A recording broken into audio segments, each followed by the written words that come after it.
sur toi, Oui. afin que tu puisses être divinement guidé. Amen. Et qu'on prie aussi pour nous, pour que nos oreilles et nos cœurs soient divinement désobstrués. Amen. Si je peux le dire comme ça. Pour qu'on puisse entendre ce que l'Esprit de Dieu veut nous dire ce soir. Merci, Père éternel, pour Benoît qui s'est préparé et repréparé pour nous apporter cet enseignement, Père éternel. Et on prie qu'elle soit pertinente pour nous ce soir. Bénis Benoît qui va apporter cet enseignement et bénis-nous qui allons le recevoir. Et on dit déjà d'avance, merci l'Éternel pour ce que tu vas faire. Amen. Amen. Donc, merci. T'as les mains froides. Faire chaud. Amen. Que le Seigneur nous enseigne ce soir, parce qu'on a besoin d'être enseigné. Ton micro n'est pas ouvert. Pardon? Ton micro n'est pas ouvert. Non, monte-les un petit peu dans la salle.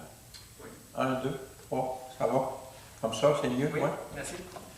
Fait que sur le web, ça sort aussi. Parfait. Oui, on a besoin d'être enseigné, on a besoin d'apprendre des choses de Dieu. Et qui ce soir ne veut pas être heureux? Qu'il lève la main. Il n'y a personne qui ne veut pas être heureux? Moi, j'ai compris repris. On dirait que ça parle. Repris, non, heureux? Heureux, oui. Heureux? tout le monde est heureux. Soyez-vous. On a de la visite ce soir. Soyez-vous. Fait que qui ne veut pas être heureux? Tout le monde veut être heureux. C'est le but ultime que chaque être humain poursuit.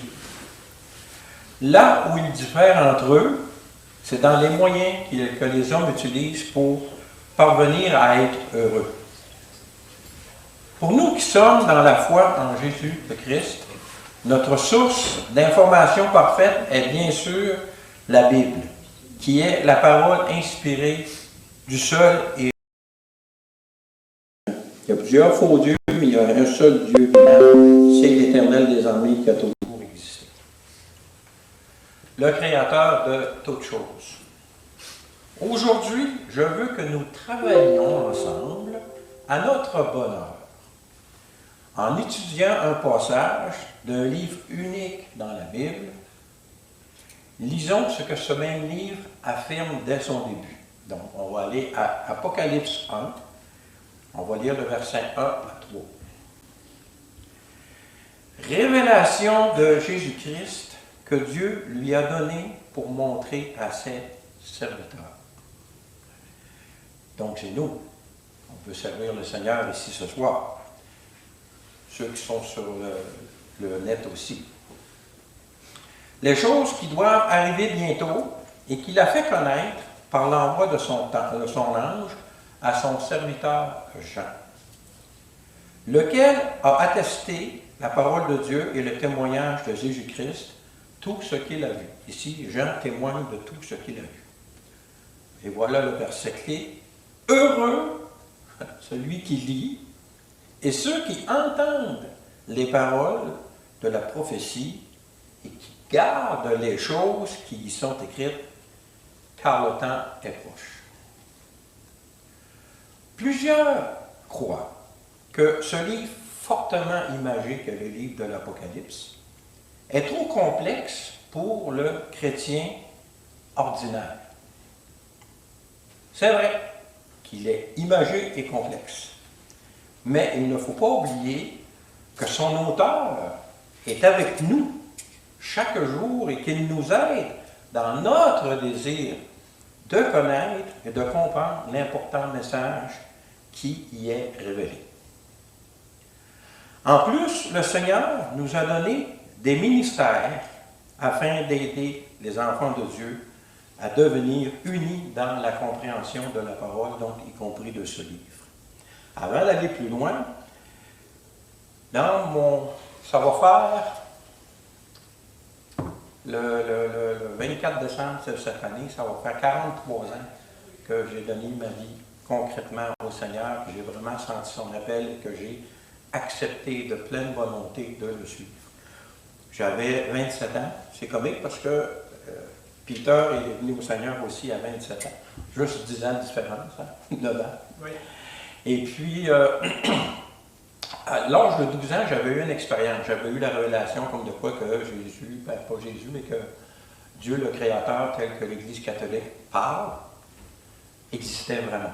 Ça a changé ma vie, mais ça n'a pas changé ma vie comme à partir du moment où j'ai vraiment senti l'appel de Dieu et que j'ai vraiment volontairement agi en conséquence. Mais avant d'arriver à ce cheminement-là, à ce 24 décembre au soir-là, il y a eu une série d'événements. Puis dans cette série d'événements-là, j'ai fait un accident de camion. Je ne sais pas si je vais tout avoir le temps de donner mon matériel, mais au pire, je ferai une deuxième session. Mais j'avais un beau 4x4, un Dodge Ram, pas un Ram, c'était un Power Wagon manuel, puis tout avec des stripes, puis il était beau, les 5 marques, même le tailleur de super avait un mag. Et puis j'ai fait un accident. Je l'ai brisé un soir que j'étais très à un niveau d'alcool très élevé. On parle d'une autre époque, évidemment. Et suite à, j'ai réparé moi-même le camion, j'étais tout seul dans le garage d'un de mes amis, puis j'ai eu le temps de réfléchir. Et puis j'ai eu un pamphlet des jeunes catholiques à l'œuvre, qui passaient par les maisons, où ce qui donnait l'adresse que tu pouvais écrire, tu pouvais avoir un livre, un Nouveau Testament et un livre qui était avec. Le livre en question, c'était l'Apocalypse de Saint Jean, les 7 sceaux, selon, écrit par Jacques Paquet. Fait que moi, étant donné que j'avais été enfant de cœur, j'ai fait venir ce livre et le Nouveau Testament, qui était une traduction d'Ata, la traduction économique de la Bible. Et puis, première chose, quand j'ai reçu ça, j'ai lu ce livre-là, que j'ai jeté d'ailleurs, je n'ai pas gardé. J'aurais dû, parce que j'aimerais ça le relire en ce moment, rendu que je suis dans la connaissance de la parole de Dieu. Parce qu'à l'époque, lorsque j'ai lu ce livre, pendant 2 ou 3 semaines, j'ai eu un combat avec des idées de suicide. Fait que je me suis dit, un pareil livre qui fait un tel effet, c'est pas bon, je l'ai jeté. Mais après ça, j'ai eu une pensée qui m'est venue. Maintenant, je sais que c'est l'Esprit de Dieu qui m'a parlé, qui m'a dit que c'est pas normal qu'un livre qui parle de la Bible fasse cet effet-là. Donc, je devrais peut-être lire la Bible elle-même. Alors, c'est ce que j'ai fait. J'ai lu mon Nouveau Testament au complet. Je n'ai pas compris grand-chose, donc je l'ai lu au complet. Puis c'est suite à cette lecture-là qu'à un moment donné, j'ai senti l'appel de Dieu. C'est sûr qu'il y a des gens qui m'ont témoigné au travers, là, mais ça, c'est essentiellement ce qui m'a amené à ça. Comme le sujet ce soir, c'est le livre de l'Apocalypse. Donc, ça a été mon premier contact avec le livre de l'Apocalypse. Par la suite, il y a eu plus tard, lorsque je me suis mis à fonctionner dans l'Assemblée, j'ai eu l'enseignement de Mario Mascotte sur les fameuses 12 cassettes sur le livre de l'Apocalypse, qui m'ont super béni à l'époque. Et puis, j'ai vécu ma vie chrétienne. Au début, c'était l'intérêt de l'Apocalypse, parce que ça a été servir le Seigneur dans une assemblée locale. Puis la vie est passée. Puis, lorsque la pandémie est arrivée, ça m'a comme ébranlé. Ça m'a cassé ma routine de ma vie de chrétien confortable. Puis ça m'a dit, oh, il est arrivé plein de choses dans ma vie qui ont été dures à vivre, mais qui ont été bénéfiques vu le résultat que ça a donné du point de vue de ma vie spirituelle. À ce moment-là, je me suis mis à fouiller la parole de Dieu de plus en plus. Et puis, j'ai commencé une chaîne YouTube. Ah oui, bienvenue aux gens de la chaîne YouTube Vivre avec le Créateur. C'est la 128e vidéo. Et c'est toujours, les versets sont tirés de la Luc II, 1910. Donc, j'ai parti cette chaîne YouTube. J'avais plein de choses à dire là, sur ce que je comprenais de la parole de Dieu. C'est ce que j'ai fait dans les premières vidéos. À un moment donné, j'ai manqué de sujets que je voulais partager. C'est là que, poussé par le Seigneur, parce que moi, quand j'ai commencé cette chose-là, il y a plein de choses sur les anges, entre autres, ces choses-là. Les premières vidéos de ma chaîne parlent des sujets que je voulais partager, toujours basés sur la parole de Dieu. Mais quand je suis venu à manque d'idées, l'Esprit m'a dit, bien, moi, j'en ai plein d'idées. Puis là, il m'a poussé à faire une étude. Au début, je pensais de faire une vidéo, 2 vidéos sur le livre de l'Apocalypse, parce que le titre, c'était la prise en main rapide de l'Apocalypse. Mais je me disais, dans quoi je m'embarque? Je me souviens que quand Mario Mascotte que le Seigneur l'avait poussé à faire son étude sur l'Apocalypse, il y avait eu la même réflexion dans quoi il s'embarque. Parce que moi, à ce moment-là, je me disais, je vais être enlevé avant tout ça. Pourquoi? Pourquoi connaître? Je m'en fous.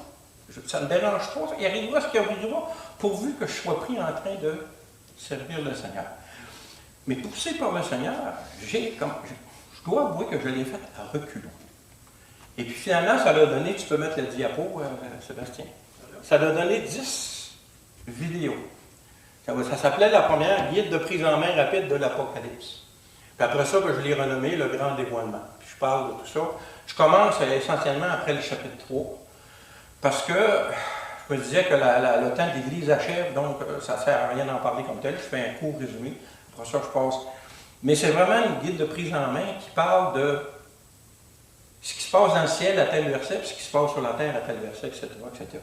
J'ai appris tellement en faisant ces vidéos-là que je suis content de ce que j'ai acquis comme connaissance. J'étais donc heureux. Donc, heureux de connaître ce livre-là. Maintenant, dans cette étude-là, mon but c'était de m'en débarrasser le plus rapidement possible parce que le Seigneur me l'avait demandé. Je suis parfaitement honnête avec vous, mais j'ai appris plein de choses. Et j'ai découvert que le but du Seigneur, plutôt, c'était vraiment de donner des grandes lignes qu'après ça, on pouvait étudier certaines sections plus en détail. C'est ce qu'on va faire ce soir.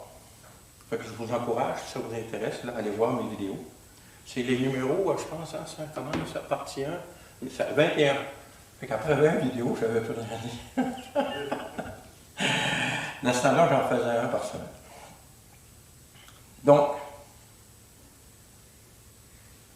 ce que j'ai dit avant, c'est que plusieurs nous ont donné, en plus, le Seigneur nous a donné des ministères afin d'aider les enfants de Dieu à devenir unis dans une compréhension de la parole de Dieu. Donc, mon témoignage à ce niveau-là est terminé. On va lire Éphésiens 4, versets 11 à 15. Éphésiens 4, versets 11 à 15. Il a donné les uns comme apôtres, les autres comme prophètes, les autres comme évangélistes, les autres comme pasteurs et docteurs, pour le perfectionnement des saints en vue de l'œuvre du ministère et de l'édification du corps de Christ. Donc, ces ministères-là, tout ce qu'ils font, c'est équiper le chrétien normal, le chrétien, pour faire l'œuvre que Dieu les appelle à faire dans ce monde. C'est ça. Jusqu'à ce que nous soyons tous parvenus à l'unité de la foi et de la connaissance du Fils de Dieu, à l'état d'homme fait, à la mesure de la stature parfaite de Christ, afin que nous ne soyons plus des enfants flottants et emportés à tout vent de doctrine par la tromperie des hommes et par leur ruse dans les moyens de séduction. Mais que, professant la vérité dans la charité ici, c'est pour très bien être traduit dans les versions plus récentes de Louis II, c'est amour. Nous croissions à tout égard en celui qui est la clé, qui est le chef, Christ. Donc c'est une erreur de croire que chaque enfant de Dieu a le même niveau de révélation et que nous n'avons pas besoin, en tant qu'individus, de l'assemblée locale pour une croissance normale dans le royaume des cieux. Cependant, c'est un devoir solennel qu'ont ceux qui reçoivent cette révélation à un niveau plus avancé, de la partager avec tous les frères et sœurs en Christ. Dieu veut que... On sait qu'aujourd'hui, avec l'avènement de l'Internet, il y a tellement d'enseignements qui se répandent sur l'Internet qu'il faut vraiment... Jésus l'a dit, hein, faites en sorte que vous ne soyez pas séduits en Matthieu 24. Puis c'est vrai que les temps sont séducteurs, il faut vraiment... Il y a donc des ministères appelés à recevoir la révélation et à la partager. Il y a eu les apôtres.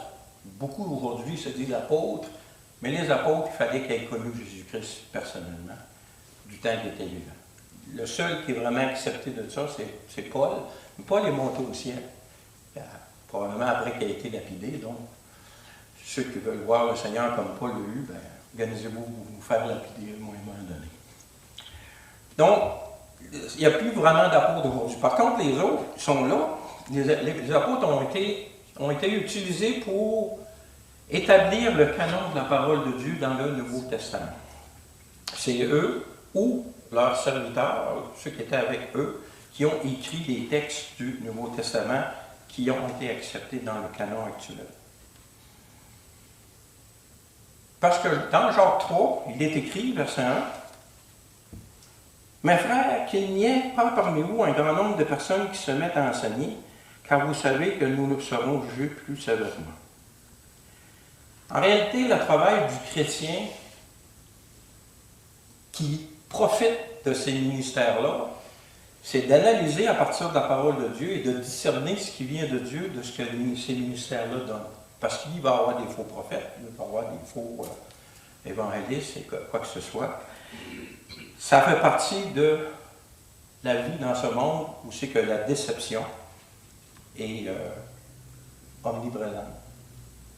Le mot omni n'est peut-être pas adéquat, mais très répandu. Et qui va culminer évidemment du temps où le grand leader charismatique qui va venir à un moment donné et qui va prendre le contrôle de l'information sur cette planète. Donc, une bonne façon de parvenir à comprendre le livre de l'Apocalypse est, premièrement, de le lire, idéalement en totalité, et ensuite d'en étudier en détail les parties pour pouvoir les réunir par la suite et puis avoir une bonne vue d'ensemble. Puis l'avantage de ça, c'est que vous pouvez retourner, réétudier des sections de plus en profondeur au besoin. Je dois avouer que lorsque j'ai fait ma série de 10 vidéos, ce que je connaissais de la parole de Dieu, j'en ai appris beaucoup parce que le Seigneur m'a poussé à le faire, donc le Seigneur m'a révélé beaucoup de choses. Mais il y a des choses qui étaient correctes pour le temps, mais qui évoluent avec les événements. On comprend mieux, plus on se rapproche un peu. Je donne dans une de mes vidéos l'exemple du GPS, que quand tu pars de Rimouski pour aller à Montréal, c'est rien qu'une ligne puis un petit point à Montréal.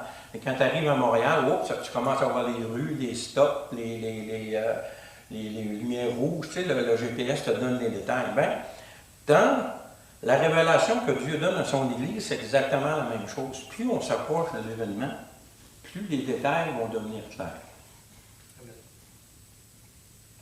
Mais il y a des aspects essentiels, de base, qu'il faut connaître et qu'il faut reconnaître comme étant vraiment à la base pour parvenir à une compréhension correcte de ce merveilleux livre. Deux de ces aspects ont été révélés dans Apocalypse 1, 1, 3 que nous venons de lire.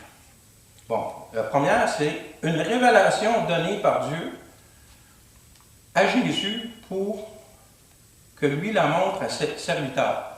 Ces serviteurs ici, moi, chez nous, j'ai un parallèle grec et français du Nouveau Testament. J'aurais pu prendre sur Blue Letter Bible sur Internet, ils font la même chose, sauf que là, on est dans Européen Internet, où je vais avoir encore mon parallèle français.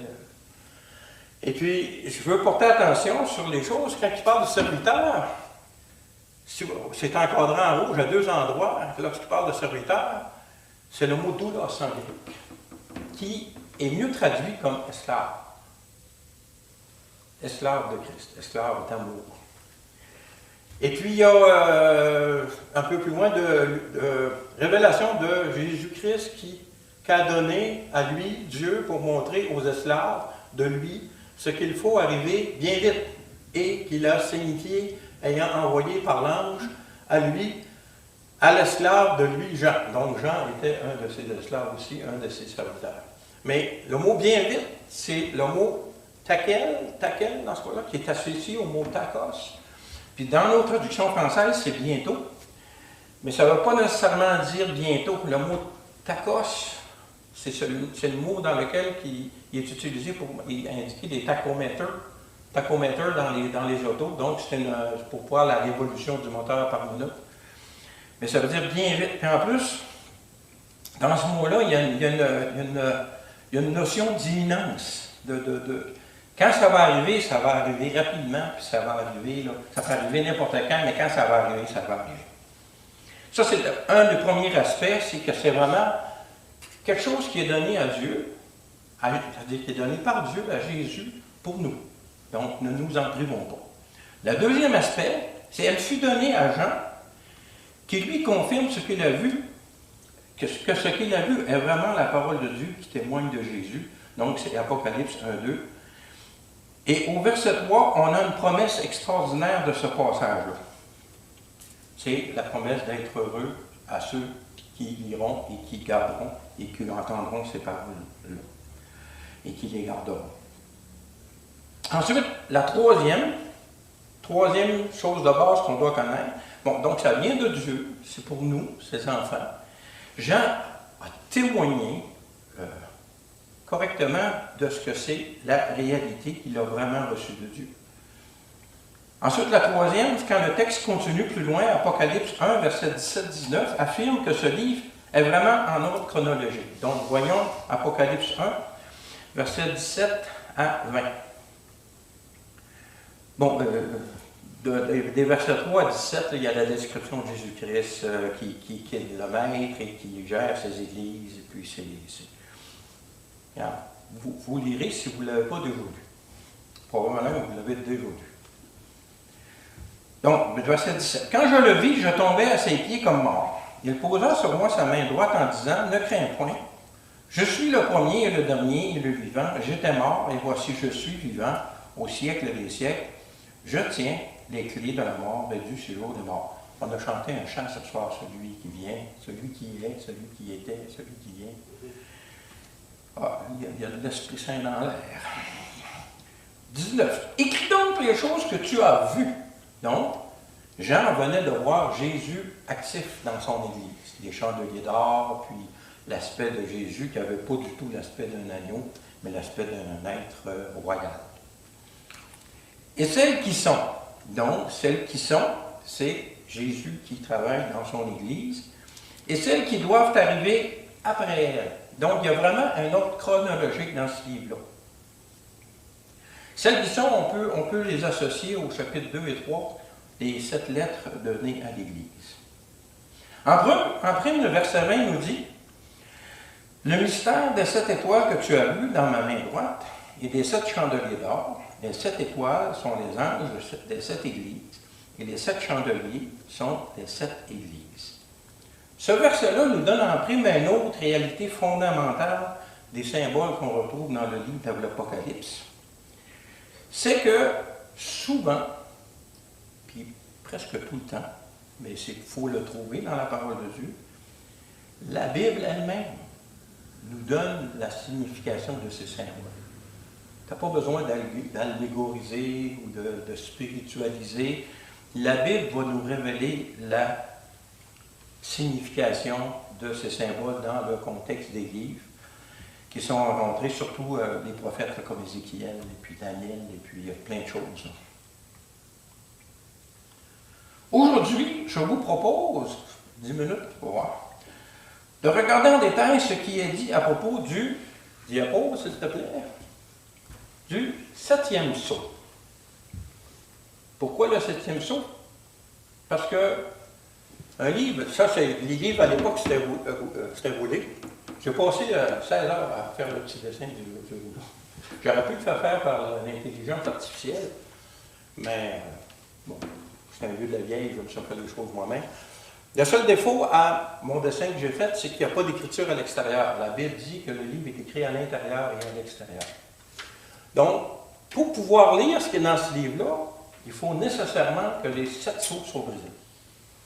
Donc, le 7e sceau démarque la différence entre ce qui se passe avant que le livre soit ouvert et après que le livre soit ouvert.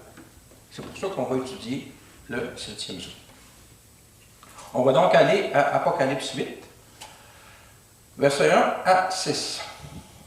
Quand il ouvrit le 7e sceau, il y eut dans le ciel un silence d'environ une demi-heure.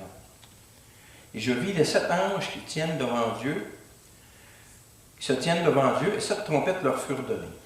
Et un autre ange vint, et il se tint sur l'autel, ayant un encensoir d'or. On lui donna beaucoup de parfums, afin qu'il les offrit avec les pierres, les prières de tous les saints, sur l'autel d'or qui est devant le trône. Beaucoup de nos prières qu'on fait aujourd'hui, à quand, Seigneur, la justice, à quand ton règne, à quand, ne sont pas répondus. Ils vont être répondus à ce moment-là. La fumée, verset 4, la fumée des parfums monta avec les prières des saints de la main de l'ange devant Dieu. Et l'ange prit l'encensoir, le remplit du feu de l'autel et le jeta sur la terre. Il y eut des voix des trompettes, des éclairs et un tremblement de terre. Les 7 anges qui avaient les 7 trompettes se préparèrent à en sonner. Ce passage indique clairement un moment solennel, la fameuse demi-heure de silence, alors que lorsqu'on voit dans les chapitres 4 et 5, les 4 êtres vivants, puis il y a une louange constante à l'Éternel, il y a les 24 anciens qui s'inclinent et qui jettent aux couronnes. Donc il y a vraiment une effervescence autour du trône de Dieu. Mais lorsque le 7e cycle est ouvert, ils ont un silence d'une demi-heure, moment solennel. Quand on regarde les galas d'artistes, là, avant que le gagnant soit, il y a toujours une pause, il y a toujours... Mais c'est vraiment cette pause-là qui arrive. Parce que ce qui est écrit dans le livre, selon certains commentateurs, ça serait le titre de propriété de la terre. Selon d'autres, ça serait le jugement de Dieu. Personnellement, je tends à croire que c'est le jugement de Dieu. Donc, lors des 6 premiers sauts, nous avons des ordres qui viennent du ciel concernant ce qui va se passer sur la terre. Si vous lisez le chapitre 6, vous allez voir l'ouverture, le premier saut, le deuxième saut, le troisième saut. Alors qu'après le 7e saut, ce sont des objets, des actions qui viennent du ciel. Ce qu'on a vu, c'est que l'encensoir est pris du feu de l'autel et est jeté sur la terre. Bien, c'est essentiellement ce qui arrive avec les trompettes. Voyons rapidement, très rapidement, le passage qui nous parle de ces trompettes. Commençons après le 7e saut, donc avec les 6 premières trompettes, parce qu'à la 7e trompette, il se produit un autre moment solennel, où c'est que cette fois-ci, là ici c'est des prières des saints, dont les saints, l'Église, tous ceux qui ont cru en Jésus-Christ, comme étant le Christ, parce qu'il y a tous les saints de l'Ancien Testament, qui eux autres ont su que le Christ était le Christ lorsque Christ est mort, et est allé dans le séjour des morts, puis leur a annoncé le salut que vous espériez en l'Éternel, c'est moi, Jésus. Y croyez-vous? Il les a pris, puis il les a emmenés dans la présence de Dieu. Il a formé le Saint d'Abraham dans le séjour des morts. C'était fini, final. Maintenant, quand un enfant de Dieu meurt, il ne passe plus par le séjour des morts, il va directement dans la présence de Dieu. Parce que Jésus a ouvert ce chemin par sa résurrection et parce que lorsqu'il a été enlevé au ciel puis que son sacrifice a été créé par l'Éternel, ce chemin fut ouvert. Donc, on va lire rapidement Apocalypse 8, versets 7 à 13. On va juste regarder. Première trompette, il y eut de la grêle et du feu mêlé de sang qui furent jetés sur la terre. Et le tiers de la terre fut brûlé. Et le tiers des arbres fut brûlé, bon, etc. On va aller vite. Verset 8. Le second ange sonna de la trompette, une grande montagne embrasée de par le feu fut jetée dans la mer, et le tiers de la mer devient du sang. Verset 10. La troisième ange sonna de la trompette, il tomba du ciel une grande étoile ardente, comme un flambeau, et elle tomba sur le tiers des fleuves, sur les sources d'eau. Quatrième trompette. Les anges le quatrième ange sonna, et le tiers du soleil fut frappé, et le tiers de la lune, et le tiers des étoiles. On sait que la lune, c'est la lumière réfléchie du soleil. Si le soleil diminue, nécessairement la lune va diminuer, mais ce qui est intéressant, c'est écrit que le tiers des étoiles, afin que le tiers en fût obscurci, que le jour perdit un tiers de sa clarté. Comment ça va se produire? Que Dieu a créé toute chose à partir de rien et de sa parole. Il l'a organisé à partir de sa parole, alors ça va arriver tel que c'est écrit là. Maintenant, au 5e, Apocalypse 9, verset 1, le 5e ange sonna de la trompette, et une étoile était tombée du ciel sur la terre. Voyez-vous, c'est tout de quoi qui vient du ciel. Peut-être le 4e, c'est équivoque, c'est peut-être le résultat de l'étoile ardente qui est tombée, là, peut-être des nuages ou des déchets dans l'atmosphère. On ne sait pas. On verra à ce moment-là. Probablement, nous, on va le voir du ciel. Une étoile avec la clé de l'abîme. Elle ouvrit le puits de l'abîme et il monta du puits une fumée. Il tombe du ciel, mais ça ouvre l'abîme. Puis là, il monte une fumée, une grande fournaise. Apocalypse 8, à la 6e trompette, et j'ai entendu une voix venant des 4 cornes de l'autel qui venait de Dieu, qui disait au sixième ange, j'arrivais la trompette, délie les 4 anges qui sont liés sur le grand fleuve Euphrate. Au sixième, c'est un peu différent. Mais la majorité des premières trompettes, c'est des choses qui viennent du ciel. Regardons maintenant les 7 sceaux. Ce qui est arrivé avant le 7e sceau, on va regarder les 6 premiers, étant donné que le 7e sceau, c'est un moment solennel qui ouvre le chemin aux trompettes. Notez que ce livre contient que ce que le livre contient ne peut être complètement connu avant l'ouverture du 7e sceau. Je l'avais déjà mentionné, c'est une note que j'avais mise. On ne peut pas lire le livre tant que le 7e sceau est ouvert. Donc, on ne peut pas voir ce qu'il y a dans le livre tant qu'il n'est pas ouvert complètement. Donc, Apocalypse 6, verset 1. Quand l'agneau ouvrit un des 7 sceaux, j'entendis l'un des 4 êtres vivants qui disait, comme une voix de tonnerre, viens. Donc, j'ai écouté un enseignement qui disait que les 4 êtres vivants représentent un peu la création physique dans laquelle on vit. Donc, il y a un ordre qui vient de ces 4 êtres vivants-là qui dit à quelqu'un ou quelque chose sur la terre, viens. Donc, ça ne vient pas du ciel, c'est des choses qui existent déjà sur la terre qui sont mises en marche dans une direction donnée.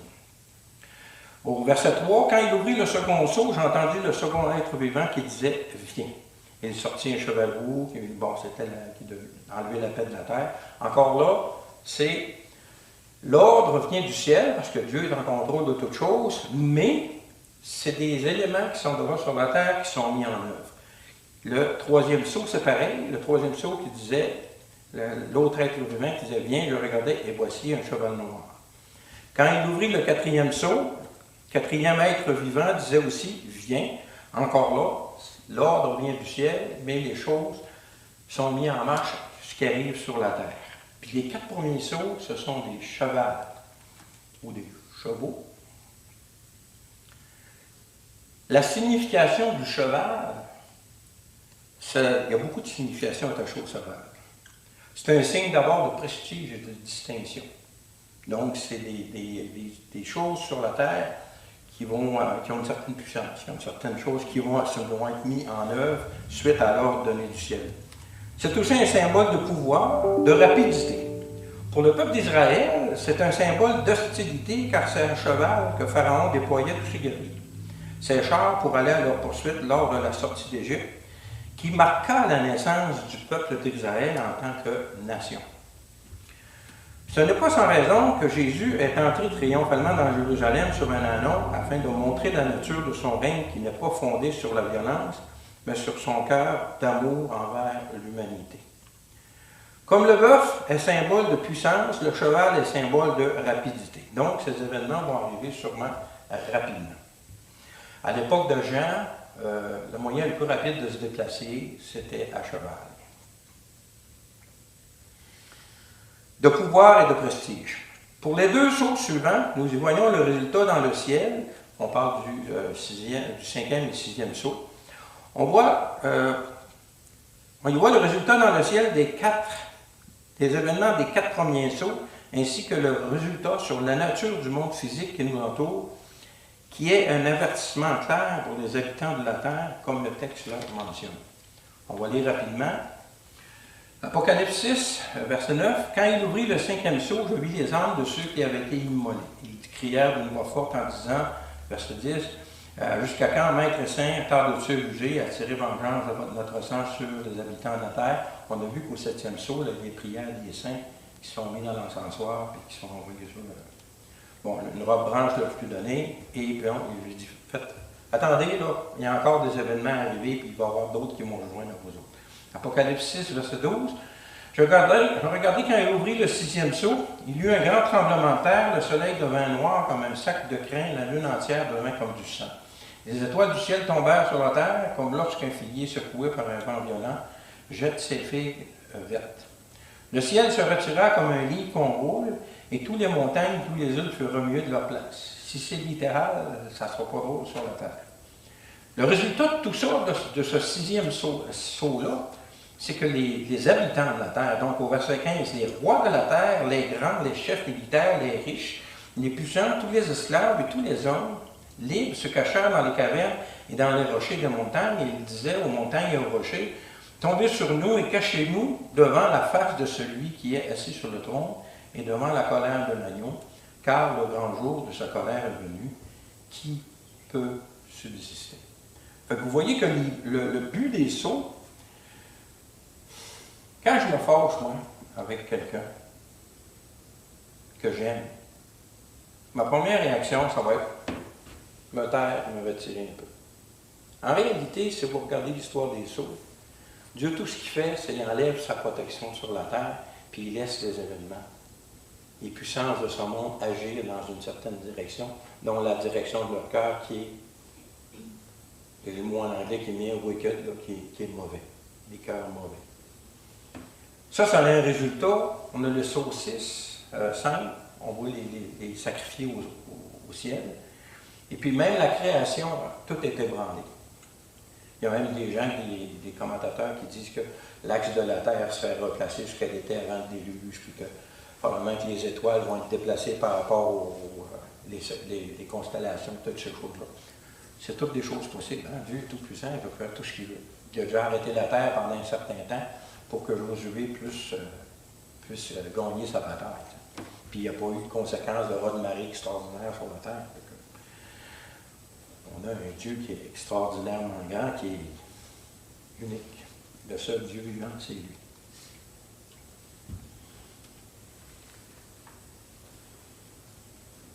On voit qu'il y a une certaine façon de procéder avant le 7e saut. Et lorsque le livre est ouvert, il y a une autre façon de procéder. Et puis si vous regardez les trompettes, c'est un tiers de la terre, un tiers de la verdure qui est attaquée. Mais lorsque la 7e trompette est sonnée, on passe au couple maintenant, au couple de la colère de Dieu. Vous savez que c'est encore des choses du même type qui arrivent, c'est encore plus terrible, mais ce n'est pas maintenant le tiers, c'est toute la terre qui est affectée. Donc, dans ce processus-là, à chaque fois, on voit qu'il y a des gens qui se tournent vers Dieu, qui se retrouvent dans le ciel. Dans ces choses terribles-là qui vont arriver, selon ce qui est écrit dans l'Apocalypse, on voit encore le cœur de l'amour de Dieu qui fait ces choses-là, parce qu'il n'aurait pas arrivé puis punir tous les méchants comme ça, puis bon, on finit ça là, puis c'est la nouvelle terre, les nouveaux cieux. Mais il sait que par ces événements-là, il y a des gens qui vont être sauvés. Donc, merci Seigneur pour ta patience et ton amour. Merci pour ce livre merveilleux de l'Apocalypse qui nous révèle qui est Jésus-Christ.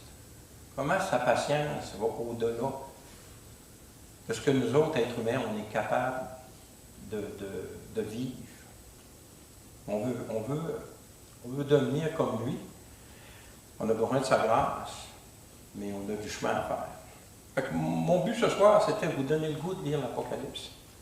Parce qu'il y a réellement une bénédiction attachée à lire ce livre-là. Et puis, moi, personnellement, je crois que l'enlèvement va avoir lieu là, avant le saut 6. C'est lorsque Jean monte au ciel au début du chapitre 4. Si même si nous, on ne sera pas là pour ces événements-là, il reste qu'il y a des gens à qui on va avoir témoigné qui vont être là. Et si on a témoigné correctement de ces événements-là à ces gens-là, ils vont être capables de reconnaître les temps. Puis peut-être qu'ils vont faire partie de ceux du saut 5 qui vont se retrouver au ciel parce qu'ils vont avoir été sacrifiés pour le nom de Jésus-Christ.